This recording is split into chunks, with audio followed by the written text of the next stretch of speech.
नमस्ते मित्रों, मैं राजश्री स्वामी, सहायक आचार्य राजनीति विज्ञान, राजकीय महाविद्यालय श्री डूंगरपुर। आज हम बीए द्वितीय वर्ष की पुस्तक प्रमुख राज्य व्यवस्थाएं के तहत ब्रिटिश मंत्रिमंडल के बारे में पढ़ेंगे। जैसा कि हम पहले ब्रिटिश संविधान के उद्भव, विकास के प्रमुख चरण, प्रमुख स्रोत, परंपराएं एवं ब्रिटिश संविधान की विशेषताओं के बारे में विस्तार से पढ़ चुके हैं।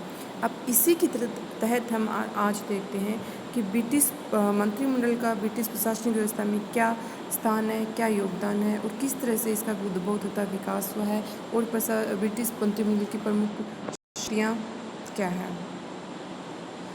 तो ब्रिटिश मंत्रिमंडल वास्तव में यदि परिभाषा के रूप में हम देखें तो मंत्रिमंडल ऐसे कुछ राजकीय परामर्शदाताओं की एक संस्था है जो प्रधानमंत्री द्वारा नियुक्त किया जाता है और प्रधानमंत्री के नेतृत्व में ही जो कार्य करते हैं।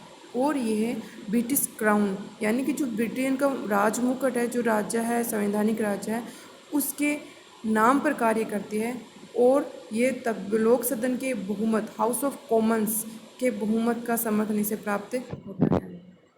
अब हम ब्रिटिश मंत्रिमंडल के उद्भव की बात यदि करें तो वास्तव में ब्रिटिश मंत्रिमंडल जो प्रिवी काउंसिल थी उसी का एक विकसित रूप है। हम पहले पढ़ चुके हैं कि 18वीं सदी के प्रारंभिक वर्षों में जो प्रिवी काउंसिल है एक परामर्शदात्री निकाय के रूप में वास्तविक शक्तियाँ रखती थी, लेकिन ये आगे धीरे धीरे इन शक्तियों का रूपांतरण एक छोटी संस्था मंत्रिमंडल के रूप में केंद्रित हो गया और ये प्रिवी काउंसिल ही मंत्रिमंडल का प्रारंभिक रूप है। तो हम ये देखते हैं कि ब्रिटेन के जो लोग हैं वो अपनी परंपराओं से चिपके रहना पसंद करते हैं और अपनी परंपराओं को जो अतीत की संस्था हैं उनको बहुत पसंद करते हैं। तो प्रिवी काउंसिल वास्तव में क्यूरियर रेजिस का ही एक विकसित रूप है। प्रिवी काउंसिल वर्तमान में एक बहुत बड़ी परामर्शदात्री संस्था है जिसके 320 सदस्य होते हैं और ये 320 सदस्य इनकी जो सदस्यता है वो जीवन पर्यंत रहती है। और ये जो अधिवेशन के रूप में मुख्यतः 2 अवसरों पर अधिवेशन करते हैं। एक तो जब नए सम्राट का राज्याभिषेक होता है तब, और दूसरा कोई विशेष समारोह होता है तब। वर्तमान में प्रिवी काउंसिल अपनी समितियों के माध्यम से कार्य करते हैं। उनमें न्याय संबंधी जो समिति है वो सबसे अधिक महत्वपूर्ण मानी जाती है। और अब जैसे ओक तथा जिंक ने कहा है कि वर्तमान में जो प्रिवी काउंसिल के कार्य हैं वो अब मंत्रि परिषद को स्थानांतरित हो गए हैं, तो प्रिवी काउंसिल उतनी शक्तिशाली संस्था अब नहीं रही है। मंत्रिमंडल के विकास की यदि हम आगे चर्चा करें तो प्रिवी काउंसिल ही मंत्रिमंडल के रूप में विकसित हुई है। जैसे हमने पहले पढ़ा कि प्राचीन ब्रिटेन में 2 संस्थाएं थी, एक थी क्यूरियर रेजिस और दूसरी थी मैग्नम कॉन्सिलियम। क्यूरियर रेजिस ये मंत्रिमंडल में बदल गई और जो मैग्नम कॉन्सिलियम थी वो संसद के रूप में विकसित हुई। और इसी विकास के चरण में आते हैं काबाल का उदय।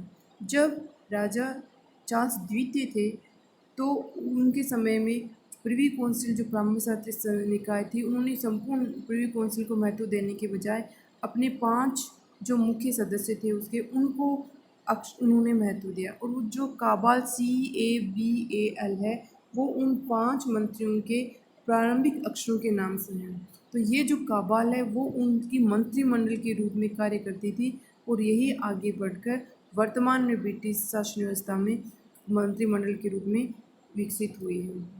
और इसी समय हम देखते हैं कि मंत्रिमंडलीय जो व्यवस्था थी उसकी 3 मुख्य परंपराओं के रूप में उसकी विशेषताएं विकसित हुई। पहली थी कि संसद के प्रति उत्तरदायित्व है, यानी चूँकि हम पहले पढ़ चुके हैं कि ब्रिटेन का जो संविधान है वो लिखित संविधान नहीं है, वो परंपराओं पर आधारित, रीति रिवाजों पर आधारित संविधान है। तो मंत्रिमंडल का जब विकास हुआ है तो ये भी एक परंपराओं के आधार पर ही विकसित एक संस्था है। उस समय चार्ल्स द्वितीय के पश्चात जो परंपरा विकसित हुई मंत्रिमंडल की कि ये मंत्रिमंडल राज्य के प्रति उत्तरदायी न होकर ये संसद के प्रति उत्तरदायी रहेगा। इसी संदर्भ में हम देखते हैं कि जो उस समय संसद के मंत्री थे स्ट्रैफर्ड, संसद ने इस आधार पर हटा दिया था कि उन्होंने सम्राट को गलत परामर्श दिया था। इस तरह से ही जो मंत्री थे वो संसद के प्रति उत्तरदायी होने शुरू हो गए और यहीं से एक दलीय मंत्रिमंडल का भी विकास हुआ था। क्योंकि उस समय इंग्लैंड में दो राजनीतिक दल थे, व्हिग और टोरी, और दोनों मिलकर मंत्रिमंडल का निर्माण करते थे। किंतु जब दोनों दल मिलकर निर्माण करते थे तो उसमें एक तारतम्य था और मंत्रिमंडल में जो एकता का भाव होता है वो नहीं रह पाता था। तो धीरे धीरे ये परंपरा के रूप में विकास हो गया कि जो मंत्रिमंडल बनेगा वो दोनों दलों का संयुक्त न होकर जो जिसको हाउस ऑफ कॉमन्स में बहुमत प्राप्त होगा उसी दल के सदस्य मिलकर मंत्रिमंडल के निर्माण करेंगे। और यहीं से प्रधानमंत्री के नेतृत्व की भी शुरुआत हुई। जो प्रधानमंत्री होता है मंत्रिमंडल का प्रधान या उनके सदस्य होता है, लेकिन वो प्रधानमंत्री के रूप में शपथ ग्रहण करता है और अपना कार्य करता है। आगे हम देखते हैं कि मंत्रिमंडल का महत्व। तो मंत्रिमंडल संपूर्ण शासन व्यवस्था का केंद्र बिंदु है और यह वास्तविक कार्यपालिका है। और संसदीय शासन व्यवस्था की यदि हम विशेषता की बात करें कि यहाँ कार्यपालिका दो प्रकार की होती है, नाम मात्र की कार्यपालिका और वास्तविक कार्यपालिका। तो वास्तविक कार्यपालिका के रूप में मंत्रिमंडल कार्य करता है और जो सम्राट या जो राजमुकुट है वो सिर्फ औपचारिक या नाम मात्र की कार्यपालिका के रूप में ही कार्य करता है। वास्तव में कार्य उसके नाम से होते हैं, राजमुकुट के नाम से, लेकिन उनकी शक्तियों का प्रयोग मंत्रिमंडल के द्वारा ही किया जाता है। इसी के आधार पर एम.जी. लोड ने ये कहा है कि मंत्रिमंडल संपूर्ण राज्य का चलाने वाला जहाज का पहिया है और उसका जो चालक है वो प्रधानमंत्री होता है। आगे हम मंत्रिमंडल और मंत्रिपरिषद इन दोनों के बारे में हम बात करें तो चूँकि मंत्रिपरिषद एक बहुत बड़ी संस्था होती है जिसमें कैबिनेट मंत्री के मंत्रिमंडल के सदस्य आते हैं, उसके साथ ही राज्य मंत्री और सचिव ये सब उसमें शामिल होते हैं। तो जो मंत्रिपरिषद है वो एक विस्तृत संस्था होती है, जबकि मंत्रिमंडल जो खास प्रधानमंत्री के खास जो विश्वास पात्र सदस्य होते हैं और जिनको कैबिनेट स्तर के मंत्रालय सौंपे गए होते हैं वो मंत्रिमंडल के सदस्य होते हैं। और एक छोटी संस्था होती है और आपातकाल स्थिति में इनकी बैठक बुलाकर महत्वपूर्ण निर्णय लिए जाते हैं। अब इसी के संबंध में ओक ने कहा है कि मंत्रिपरिषद एक बहुत वृहद संस्था है और मंत्रिमंडल एक अपेक्षाकृत छोटी रूप है। अंतर हम देखें तो पहला अंतर आकार में अंतर है। तो हम पढ़ चुके हैं कि मंत्रिपरिषद में चूँकि 50 से 60 सदस्य होते हैं और इसमें राज्य मंत्री भी आते हैं, कैबिनेट मंत्री भी आते हैं और सचिव भी सम्मिलित होते हैं, जबकि मंत्रिमंडल में कुछ विशिष्ट स्तर के जो व्यक्ति होते हैं वही सम्मिलित किए जाते हैं। अब स्थिति में यदि अंतर हम देखें तो मंत्रिमंडल की जो स्थिति होती है वो शासन में बहुत महत्वपूर्ण होती है, क्योंकि जो शासन की जो प्रमुख नीतियों का निर्धारण होता है वो मंत्रिमंडल के ही द्वारा किया जाता है। और मंत्रिपरिषद की बैठकें तो वैसे बहुत कम होती है और उनके मुख्य कार्य प्रशासनिक कार्य ही होते हैं। वेतन में अंतर, तो जो कैबिनेट स्तर के मंत्री होते हैं उनका वेतन स्वाभाविक रूप से अधिक होता है और वो शासन व्यवस्था में भी बहुत महत्वपूर्ण अपना हिस्सा रखते हैं, जबकि जो राज्य मंत्री या सचिव स्तर के मंत्री होते हैं उनका वेतन कम होता है। कार्यों में स्वाभाविक रूप से अंतर होता है कि जो विभाग मंत्रिमंडल के सदस्य होते हैं वो बड़े बड़े विभाग जैसे कि गृह मंत्रालय है, रक्षा मंत्रालय, वित्त मंत्रालय, ऐसे बड़े बड़े मंत्रालयों के अध्यक्ष होते हैं, तो उनके कार्य भी अधिक विस्तृत होते हैं। जबकि मंत्रिपरिषद है उनके जो सदस्य होते हैं राज्य मंत्री या सचिव वो उन कैबिनेट मंत्रियों के सहायक के रूप में उनके कार्य करते हैं। उनकी विशेष परिस्थितियों में चूँकि कार्य बहुत अधिक होता है तो उनके कार्य में सहायता करते हैं। अब हम आगे बढ़ रहे हैं तो जो मंत्रिमंडल है वो वास्तव में मंत्रिपरिषद जो बहुत बड़ा विस्तृत रूप होता है उसका एक भीतर का चक्र है। जब प्रधानमंत्री मंत्रिमंडल की बैठक लेता है तो उसमें उस देश के जो प्रमुख विभाग के अध्यक्ष होते हैं, मंत्री होते हैं, वही सम्मिलित होते हैं। चूँकि ये स्वाभाविक भी नहीं है और ये उचित भी नहीं कहा जाता है कि हर छोटी सी हर बात के लिए हर जो महत्वपूर्ण घटना है उसके लिए संपूर्ण मंत्रिमंडल की बैठक का आयोजन किया जाए। इसलिए प्रधानमंत्री महत्वपूर्ण निर्णय लेने के लिए प्राय मंत्रिमंडल जो प्रमुख विभाग के अध्यक्ष होते हैं उन्हीं की बैठक करता है। अब मंत्रिमंडल, ब्रिटेन में मंत्रिमंडल की यदि रचना या निर्माण की बात करें तो मंत्रिमंडल चूँकि संसदीय शासन व्यवस्था है, तो मंत्रिमंडल के सदस्य वही होते हैं जिन्हें हाउस ऑफ कॉमन्स में बहुमत प्राप्त होता है। और हाउस ऑफ कॉमन्स में बहुमत प्राप्त दल का जो नेता होता है उसे प्रधानमंत्री बनाया जाता है और फिर प्रधानमंत्री के परामर्श से मंत्रिमंडल का निर्माण किया जाता है। प्रधानमंत्री अपनी इच्छा से ही मंत्रिमंडल का गठन करता है। इसमें राजा का कोई नियंत्रण नहीं होता है। राजा को सिर्फ शपथ दिलानी होती है और वो उन्हीं मंत्रियों को शपथ दिलाता है जिन्हें प्रधानमंत्री उनकी सिफारिश करता है। तो मुख्य प्रधान उसका मंत्री होता है। उसके बाद जो जो प्रमुख प्रमुख विभाग के मंत्री होते हैं वो मंत्रिमंडल के सदस्य के रूप में कार्य करते हैं। मंत्रिमंडल चूँकि इंग्लैंड में मंत्रिमंडलात्मक शासन व्यवस्था है, तो उसकी हम विशेषताओं की बात करें तो सबसे पहला होता है कि वहाँ सम्राट मंत्रिमंडल की बैठकों से हमेशा बाहर रहता है। अर्थात जैसे हम हमारे देश में उदाहरण लें तो चूँकि समस्त जो कार्यपालिक अनुच्छेद 53 के तहत जो समस्त कार्यपालिक शक्तियाँ होती है वो राष्ट्रपति में निहित है, लेकिन उन कार्यपालिक शक्तियों का वास्तविक रूप से प्रयोग प्रधानमंत्री के नेतृत्व में मंत्रिमंडल करता है। उसी तरह से ब्रिटेन में भी प्रधान जो शासन राज्य का जो प्रधान है, जिसे वहाँ राजमुकुट या संवैधानिक राजा के नाम से जाना जाता है, वो वास्तव में नाम मात्र का राजा होता है। वास्तविक शक्तियों का प्रयोग मंत्रिमंडल के ही द्वारा किया जाता है और मंत्रिमंडल की नियुक्ति प्रधानमंत्री के परामर्श से राजा करता है और राजा की भूमिका इससे ज़्यादा कुछ नहीं होती, वो मंत्रिमंडल की शक्तियों या बैठकों से बाहर रहता है। दूसरी विशेषता है कि यहाँ टोली की यानी कि सामूहिक भावना रहती है। जो संपूर्ण मंत्रिमंडल है वो एक टीम के रूप में कार्य करता है और वो जो भी कोई कार्य करता है, निर्णय लिया जाता है किसी एक मंत्री के द्वारा, तो वो निर्णय संपूर्ण मंत्रिमंडल का निर्णय लिया जाता है और उस कार्य का श्रेय भी संपूर्ण मंत्रिमंडल को ही दिया जाता है। यदि प्रशंसा या उसके संबंध में कोई गलत नीति है तो यदि उसकी आलोचना की जाती है तो वो भी संपूर्ण मंत्रिमंडल की सामान्य रूप से निंदा या प्रशंसा की जाती है। और हाउस ऑफ कॉमन्स में जब अविश्वास प्रस्ताव किसी सदस्य के खिलाफ पारित किया जाता है तो वो सिर्फ उस एक मंत्री के खिलाफ सदस्य अविश्वास प्रस्ताव नहीं होता, बल्कि वो अविश्वास प्रस्ताव सभी मंत्री या संपूर्ण मंत्री परिषद का होता है। इसलिए ये ब्रिटेन के बारे में ये कहा जाता है कि प्रत्येक के लिए सब और सब के लिए प्रत्येक, all for each and each for all, यानी कि एक मंत्री है वो संपूर्ण मंत्रिमंडल के लिए उत्तरदायी होता है और संपूर्ण मंत्रिमंडल उस एक मंत्री के लिए उत्तरदायी होता है। तो सब मिलकर एक टोली के रूप में कार्य इसमें किए करते हैं।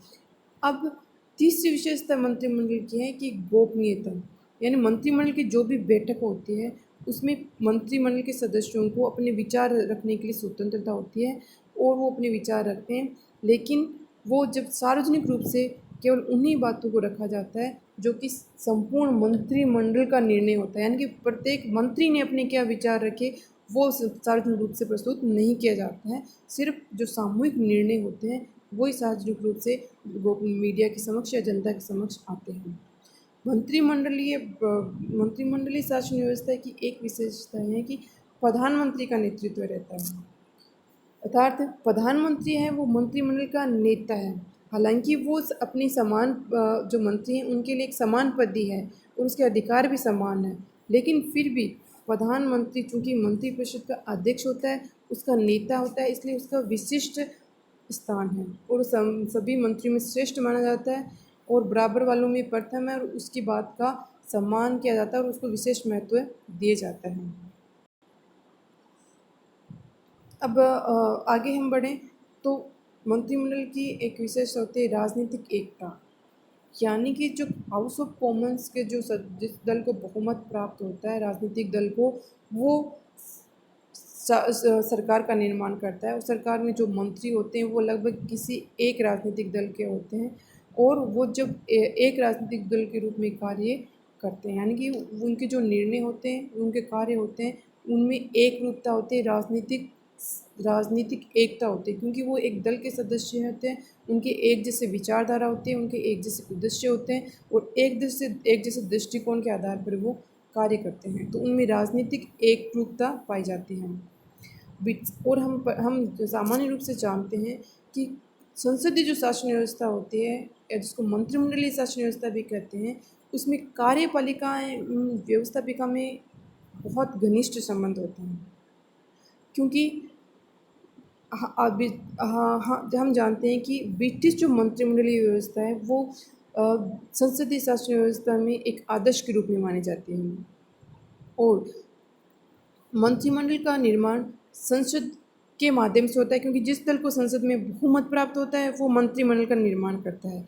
तो जो मंत्रिमंडल का निर्माण करता है तो वो कार्यपालिका या सरकार जिसको हम कहते हैं वो उत्तरदायी अंतिम रूप से व्यवस्थापिका के या संसद के प्रति होती है, क्योंकि उसका गठन संसद के माध्यम से होता है। संसद में जिस दल को, हाउस ऑफ कॉमन्स में जिस दल को बहुमत प्राप्त है वो सरकार बनाता है। तो इस तरह से कार्यपालिका एवं व्यवस्थापिका में घनिष्ठ संबंध होते हैं। और मंत्रिमंडल के जो सरकार के सदस्य हैं वो अपने पद पर तभी तक रह सकते हैं जब तक कि उन्हें हाउस ऑफ कॉमन्स में विश्वास मत प्राप्त हो, यानी कि जब व्यवस्थापिका में वो अपना बहुमत हासिल कर पाते हैं तभी तक वो कार्यपालिका के रूप में कार्य कर सकते हैं। यदि अविश्वास प्रस्ताव संसद में पास हो जाता है तो कार्यपालिका को अपने पद से इस्तीफा देना पड़ता है। तो इस तरह से ब्रिटिश मंत्रिमंडलीय व्यवस्था में कार्यपालिका जो व्यवस्थापिका है वो घनिष्ठ रूप से एक दूसरे से संबंधित है।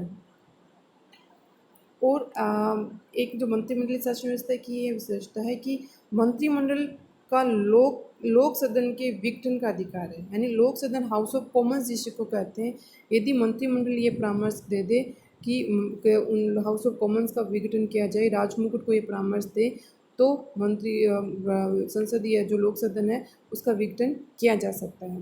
लेकिन इस संबंध में या तो उनको लोक सदन में जो मंत्रिमंडल उसको बहुमत प्राप्त हो या उसे ये विश्वास हो कि उसे राष्ट्र का समर्थन प्राप्त है, तो ऐसी स्थिति में वो राजमुकुट को परामर्श दे सकता है कि लोक सदन को भंग करके दोबारा निर्वाचन कराया जाए। मंत्रिमंडल का उत्तरदायित्व भी निश्चित रहता है, क्योंकि कैबिनेट है वो उसका कुछ निश्चित विशेष उत्तरदायित्व है। वैधानिक उत्तरदायित्व की हम बात करें तो वैधानिक रूप से मंत्रिमंडल राजा के प्रति उत्तरदायी है, क्योंकि इंग्लैंड का जो वास्तविक शक्तियाँ चूँकि मंत्रिमंडल में है, लेकिन संवैधानिक प्रधान इंग्लैंड का राजमुकुट या राजा है। तो मंत्रिमंडल का ये वैधानिक कर्तव्य बनता है कि वो राजा को के प्रति उत्तरदायी रहें। और मंत्रिपरिषद और जो राजा होता है वो मंत्रिपरिषद के परामर्श के आधार पर कार्य करता है। अंतर्मंडलीय उत्तरदायित्व होता है मंत्रिमंडल का, क्या जैसे कि मंत्रिमंडल के सदस्य होते हैं उनमें यह जरूरी है कि वो आपस में एक दूसरे के साथ परस्पर सहयोग के साथ कार्य करें, एकजुट होकर कार्य करें, और उनका ये नैतिक कर्तव्य बनता है कि वो अपने साथियों को नीचा नहीं दिखाएं, क्योंकि वो एक संस्था के सदस्य होते हैं। तो उनका अंतः मंत्रिमंडलीय उत्तरदायित्व भी सुनिश्चित होता है। चूँकि संसद के प्रति उत्तरदायित्व भी उनका सुनिश्चित है, क्योंकि उनका बहुमत संसद के माध्यम से होता है और संसद के माध्यम से ही वो मंत्रिमंडल का निर्माण होता है।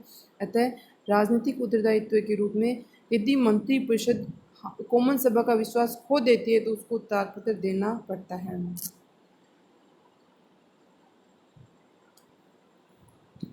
कोई भी मंत्रिपरिषद है वो हाउस ऑफ कॉमन्स के बहुमत प्राप्त होने पर ही अपने पद पर बना रह सकता है। आगे हम बात करें कि ब्रिटेन में भी कई ऐसे उदाहरण मिलते हैं जहाँ पर जब मंत्रिपरिषद संसद में अपना विश्वास खो देता है तो उसे अपना त्यागपत्र देना पड़ता है। तो इस तरह से मंत्रिमंडल का वैधानिक उत्तरदायित्व रहता है, मंत्रिमंडलीय उत्तरदायित्व रहता है और संसद के प्रति राजनीतिक उत्तरदायित्व रहता है। मंत्रिमंडल की शक्तियों या कार्यों के बारे में यदि बात करें तो वास्तव में ब्रिटेन की शासन व्यवस्था में मंत्रिमंडल ही वास्तविक नीति निर्धारण करने वाली संस्था है। वास्तविक शक्तियों का प्रयोग मंत्रिमंडल के द्वारा ही किया जाता है। इसके संबंध में एक बहुत ही रेमजेव्यू ने एक शब्द परिभाषा दी है कि मंत्री परिषद है वो राज्य रूपी जहाज का परिचालक चक्र है। लोवेल ने इसे राजकीय महराब की आधारशिला इसको माना है। अब हम शक्तियों की बात करते हैं तो सबसे पहले विधि निर्माण की शक्ति का आता है। विधि निर्माण यानी कानूनों का निर्माण करना। कानूनों का निर्माण करना वैसे तो सामान्यतः हम देखते हैं कि सैद्धांतिक रूप से संसद का कार्य होता है, लेकिन आजकल कानून निर्माण का एक कार्य संसद के बजाय मंत्रिपरिषद को स्थानांतरित हो गया है। लावेल ने बहुत सुंदर शब्दों में कहा कि ये कहना अतिशयोक्ति नहीं होगी कि वर्तमान के समय में मंत्रिपरिषद ही संसद की मंत्रणा समिति हो गई है और वो ही विधि निर्माण का कार्य करती है। संसद क्योंकि मंत्रिपरिषद ये निर्धारित करती है, राजा को परामर्श देती है कि संसद की बैठक कब बुलानी चाहिए, कब बुलाई जाएगी, उसे कब स्थगित किया जाए और कब उसे भंग कर दिया जाए। इस तरह से जो मंत्रिपरिषद है वो ही राजा जो उद्घाटन भाषण देता है मंत्रिपरिषद में, वो उसका तैयार मंत्रिपरिषद ही करती है। संसद में जो भाषण देता है राजा, वो मंत्रिमंडल के या मंत्रिपरिषद के लिखे हुए भाषण के रूप को ही वो पढ़ता है। यानी कि अंतिम रूप से उस भाषण की जो रूपरेखा है वो मंत्रिपरिषद ही तैयार करता है, राजा मात्र उसको संसद में पढ़ता है। तो सारी शक्तियाँ, विधि निर्माण की शक्तियाँ हैं वो संसद के बजाय मंत्रिपरिषद के पास केंद्रित हो गई है।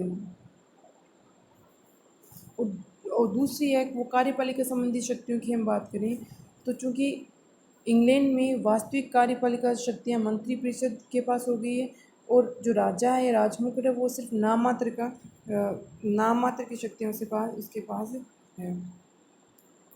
तो जो मंत्रिपरिषद है वो उसका मुख्य कार्य है कि संसद द्वारा के समक्ष जो नीति का निर्माण करती है, नीति प्रस्तुत करती है, वो उसको अंतिम रूप देती है। दूसरा, संसद के द्वारा निर्धारित नीति को राष्ट्रीय स्तर पर क्रियान्वित करना और उस क्रियान्वयन का नियंत्रण करना, ये भी मंत्रिमंडल का ही कार्य होता है। मंत्रिमंडलीय राज्य के देश के विभिन्न विभागों के जो अधिकारी हैं, उन अधिकारियों के मध्य सामंजस्य रखना और उनकी शक्तियों को नियंत्रित रखना, ये कार्य मंत्रिमंडल के द्वारा ही किया जाता है। क्योंकि मंत्रिमंडल होते हैं प्रमुख विभागों के अध्यक्ष होते हैं और वो अपने विभागों का संचालन करते हैं, तो उनकी गतिविधियों पर नियंत्रित रखते हैं और विभिन्न विभागों के मध्य समन्वय स्थापित करने का कार्य भी मंत्रिमंडल का ही होता है, ताकि विभिन्न विभागों में आपस में विरोध या कॉन्ट्राडिक्शन की स्थिति उत्पन्न नहीं हो।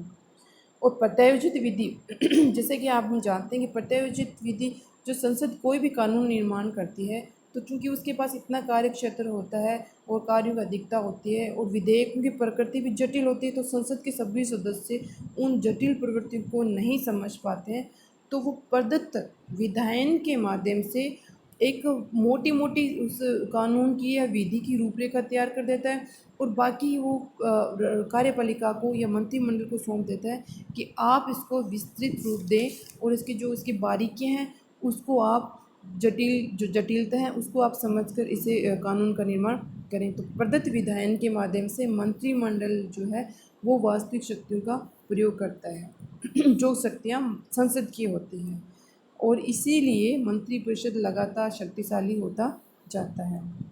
तीसरी शक्तियाँ वित्तीय शक्तियों की बात करें तो मंत्रिपरिषद की वित्तीय शक्तियाँ वास्तव में बहुत व्यापक है, क्योंकि जो वित्त मंत्री होता है वही उस देश के संपूर्ण बजट को तैयार करता है, वही संसद के सम्मुख उसे रखता है किस व्यय पर कितना खर्च होना है, कहाँ से साधन जुटाए जाएंगे और कब नए कर लगाए जाएंगे, कौन से पुराने कर समाप्त किए जाएंगे, कौन से करों को घटाया जाएगा या बढ़ाया जाएगा, ये सारे कार्य वित्त मंत्री को होते हैं। इस तरह से वित्तीय क्षेत्र में मंत्रिपरिषद कुछ अन्य कार्य भी करते हैं, जैसे कि किसी देश से ऋण लेना है, ऋण देना है, अथवा कुछ संचित नीति है हमारे देश की या आकस्मिक नीति है, उसमें से कितना पैसा खर्च किया जाना है और किस तरह से वहाँ आय की प्राप्ति की जानी है। तो वित्त संबंधी संपूर्ण कार्य मंत्रिमंडल के द्वारा ही किया जाता है। अब न्याय संबंधी कार्य की जब हम बात करते हैं तो मंत्रिमंडल कुछ न्याय संबंधी कार्य भी करता है। उसके एक सदस्य जो होता है वो लॉर्ड चांसलर की महत्वपूर्ण सम्राट को जो नियुक्ति होती है न्यायाधीशों की उनके लिए परामर्श देता है। जो लॉर्ड चांसलर सदस्य होता है मंत्रिमंडल का, वो प्रमुख न्यायाधीशों की नियुक्तियों की सिफारिश करता है या परामर्श देता है। इसी तरह से गृह मंत्री के परामर्श के अनुसार ही राजा है वो क्षमादान करता है। समाधान का अधिकार यद्यपि राजा के नाम से है, लेकिन वो अंतिम रूप से गृह मंत्री के परामर्श के अनुसार ही कार्य करता है।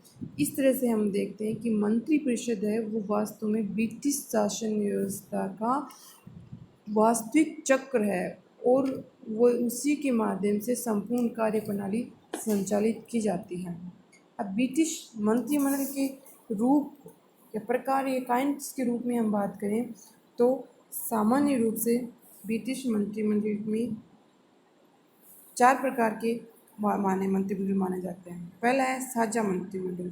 साझा मंत्रिमंडल में जब बनता है जब हाउस ऑफ, जिसे हमारे देश में भी कई बार किसी एक दल को बहुमत नहीं मिलता है तो साझा मंत्रिमंडल का निर्माण कोएलिशन को कैबिनेट का निर्माण होता है। तो हाउस ऑफ कॉमन्स में जब किसी एक दल को बहुमत नहीं मिल पाता है तो कुछ एक से अधिक दल मिलकर सरकार बनाते हैं और ये सभी दल मिलकर देश के संयुक्त रूप से कार्य करते हैं। तो इसे कहते हैं साझा मंत्रिमंडल। दूसरा आता है युद्ध मंत्रिमंडल। जब युद्ध की स्थिति या देश के सामने किसी आपातकाल की संकट की स्थिति खड़ी हो जाती है तो कई बार जल्दी निर्णय लेने की आवश्यकता होती है। इसलिए शासन की जो सर्वोच्च नीति के निर्धारण तथा शासन के जो निर्देशन के लिए जो मंत्रियों की एक समिति बना दी जाती है और उसमें प्राय किसी विभाग का अध्यक्ष निर्णय नहीं दिया जाता, जिससे पूरा समय उन समस्याओं को दे दिया जाता है। यानी कि जो समिति बनती है वो जो मंत्री युद्ध के समय वो आपातकाल निर्णय लेने के लिए आवश्यकता होती है उस समय, तो ऐसी स्थिति में युद्ध मंत्रिमंडल का निर्माण किया जाता है। 1916 में लॉर्ड जॉर्ज ने और 1940 में चर्चिल ने 5 मंत्रियों का एक युद्ध मंत्रिमंडल बनाया था, जिनका मुख्य कार्य ये था कि युद्ध के समय जो आकस्मिक निर्णय लिए जाने होते हैं उन निर्णयों को लेकर तुरंत प्रभाव से उनको लागू करना ताकि संकट की स्थिति का सामना किया जा सके। तीसरा उनका प्रकार है आंतरिक मंत्रिमंडल। आंतरिक मंत्रिमंडल में प्राय 15 से 20 मंत्रिमंडल के सदस्य मंत्री होते हैं और इसमें प्रधानमंत्री सभी सदस्यों को परामर्श नहीं करता है। फिर भी किसी भी विषय को मंत्रिमंडल में रखने से पूर्व वह 4 या 6 प्रमुख विश्वास पात्र मंत्रियों को सलाह देता है। जैसे चूँकि मंत्रिमंडल का आकार थोड़ा बड़ा होता है, लेकिन प्रधानमंत्री जो मंत्रिमंडल का अध्यक्ष है वो प्राय हर मुद्दे पर सभी मंत्रियों से परामर्श नहीं ले पाता है।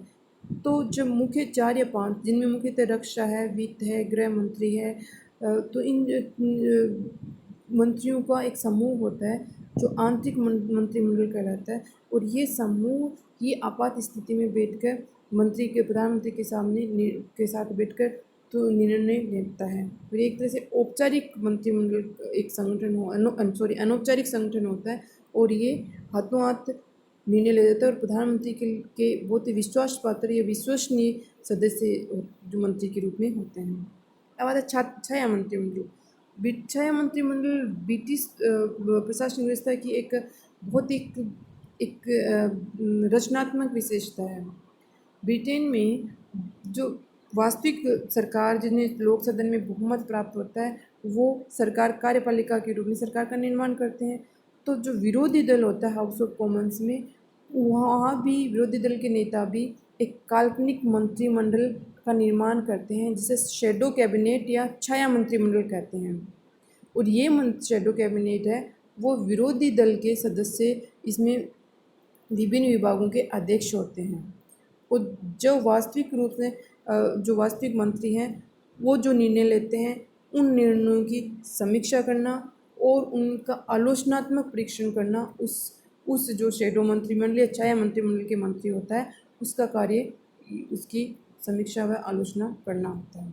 इस तरह से ये जो छाया मंत्रिमंडल है ये ब्रिटिश प्रशासनिक व्यवस्था का एक विश्व को एक बहुत ही महत्वपूर्ण देन है और ये इसी ब्रिटिश प्रशासनिक व्यवस्था की एक विशेषता है जिसे आगे चलकर कई देशों ने अपनाया है। तो इस प्रकार हम ब्रिटिश मंत्रिमंडल के बारे में पढ़ते हैं, इसकी प्रमुख विशेषताएं और उसके प्रकार एवं संगठन के बारे में आज हमने पढ़ा है। धन्यवाद।